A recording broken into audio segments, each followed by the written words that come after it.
Well, first, let me start off by let me apologize for all the background noise. I'm actually in a lounge in Heathrow Airport, heading back from England. On my way back home. I'm going to be home for a couple of minutes, and then I'm off to another conference in Ontario, Canada, Niagara on the Lake. And you know, today's a really cool day.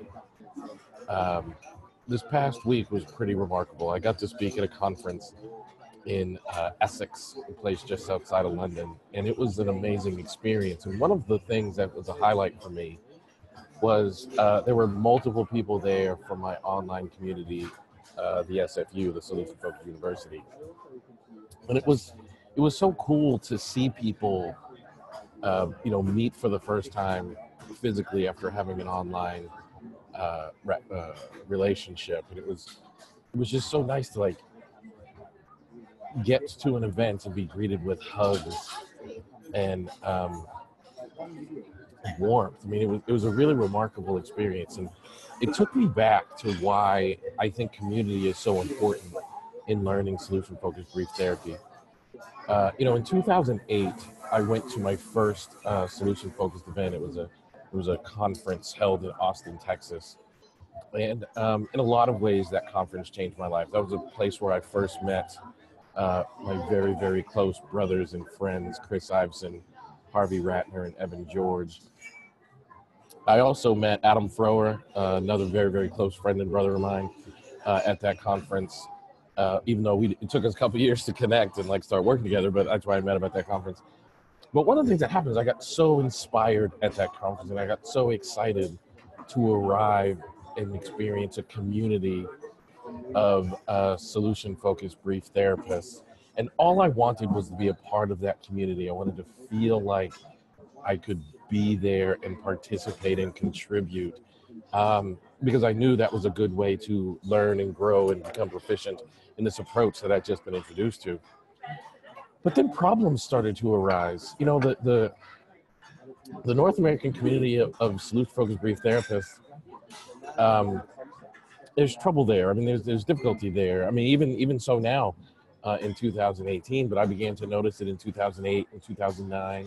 I would ask to volunteer for things, and I would notice an exclusionary practice. Like, it was almost like the community was based on excluding people as opposed to including people. It was more based as a small club as opposed to building an inclusive community, and it was hurtful.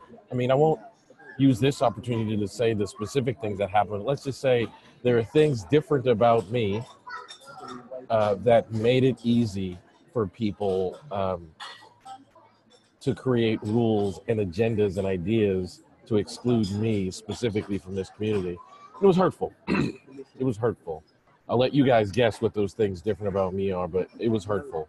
I would address it with them directly and get very dismissive and hurtful responses.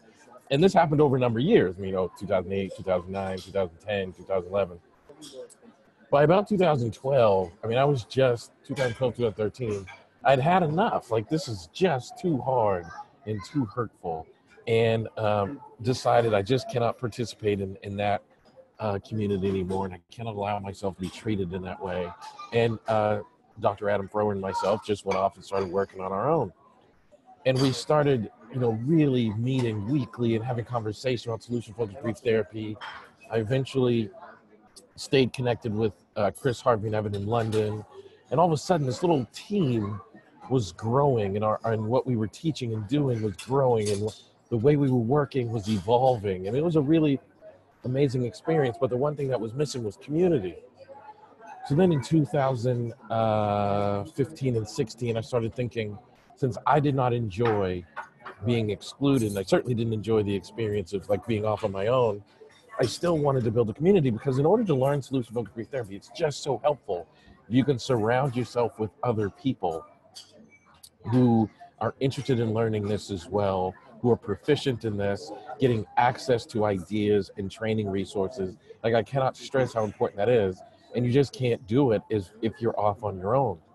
And because I know how difficult that experience was, I didn't want anybody to be in that position again.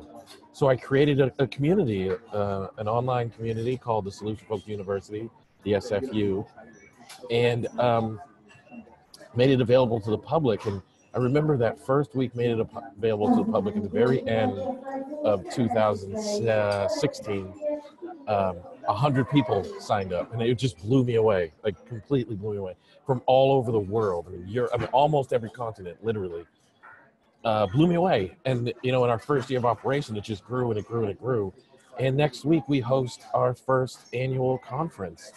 And I can't wait to see, not only for me to be received with, you know, warmth and hugs and all of that amazingness, but also see other people themselves being greeted. And we're going to spend 3 days basking in the sense of community that helps solution-focused brief therapy grow and become the thing.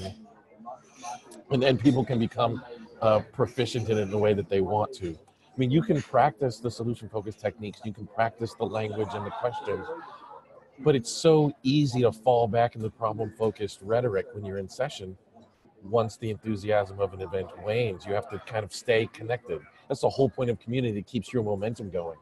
So, you know, I'd love to invite you to join our community. It's easy.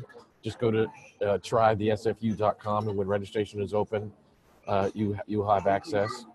Or if you're not my community, join another community. Just make sure you're connected to solution-focused people and people interested in pushing these ideas forward in a helpful way. And I hope you don't experience the discriminatory and exclusive things that I experienced as you yourself pursue community. But don't stop. Don't stop. Keep pushing ahead. And, you know, if you're looking for that sense of community, come to us. We will always welcome everybody interested in learning and growing within solution-focused brief therapy. Because as we grow, you grow, and as you grow, we grow. And that's just the whole point. So anyway, I'm just in a real kind of introspective space right now, just because this was the first time since we launched this community that I got to kind of experience that at this past conference. And I'm just looking forward to this next conference. We have people coming from throughout Europe, Canada, America, Australia, New Zealand. I mean, people coming from all over the world to attend this event. Like, it's just so amazing. So I just can't stress enough. Like, my tip for this blog, if you want to learn solution-focused brief therapy, you got to read books, watch videos, get access to training materials. But that sense of community is so important. You know, I mentioned my brothers, Chris, Harvey, and Evan in London. And we were talking about how they learned solution-focused brief therapy, and they actually taught themselves out of a book. But they taught themselves, plural. They were there for one another. Chris, Harvey, and Evan have been there for one another throughout their whole journey, and they've become some of the most recognized and best solution-focused practitioners and trainers in the world. The community they built helped them all become proficient. So just think about that. If you want to become proficient in this approach, community is often the missing piece. You got to get access to a community. Again, sometimes that exposes you to difficult treatment and discriminatory practices and being excluded and all that craziness. But don't stop. Keep pushing forward. And remember that we're here for you. So if you need anything, there's an online community that's ready to welcome you and ready to be impacted by you and ready to share with you. And that'll take your solution-focused practice to the next level. So I should probably think about getting going so I can go catch my flight. I hope you enjoyed this video.